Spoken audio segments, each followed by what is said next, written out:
Premier jour des journées scientifiques sur le thème synodalité et paix.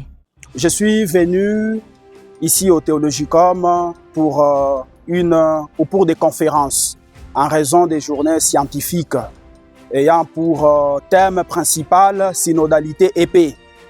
Dans un monde marqué par des crises du vivre ensemble.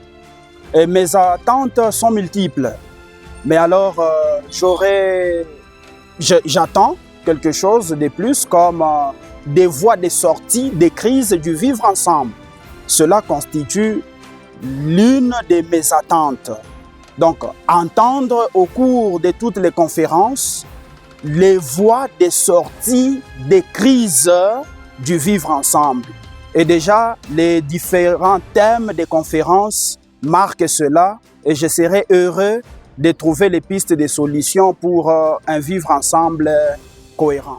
Nous savons tous que nous traversons des moments de crise dans notre pays. Alors, ma plus grande attente est de savoir à la fin de cette conférence comment nous pouvons nous asseoir ensemble sans s'entretuer, avoir un esprit d'écoute tout en visant à la fin la paix. Voilà comme plus grande attente au cours de ces 2 jours de conférence. Et je suis content, satisfait du message que nous ont lancé nos conférenciers. Et je retiens le message de la première conférence et je voulais signifier que oui, il est possible de rebâtir la paix et cela grâce à la négociation. Et la négociation est possible lorsqu'il y a un dialogue juste, franc, qui ne cherche pas à juger l'autre, mais qui l'accepte tel qu'il est et aussi qui accepte de lui faire confiance dans une solidarité et dans une démarche synodale.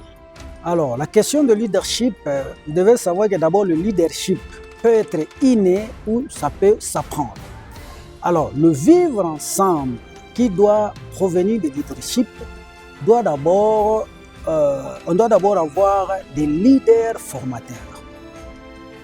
Si nous avons des leaders formateurs consciencieux, ils vont influencer les autres à devenir leaders. Parce que quelqu'un peut être leader, n'attend que les déclics. Vous voyez, pour lui montrer comment se prendre en charge en tant que leader. Alors, la plus belle fille du monde ne peut donner que ce qu'elle a. Mais si vous ne savez pas les fondamentaux de leadership qui peuvent vous permettre de vivre avec les autres, d'influencer les autres, vous ne ferez rien.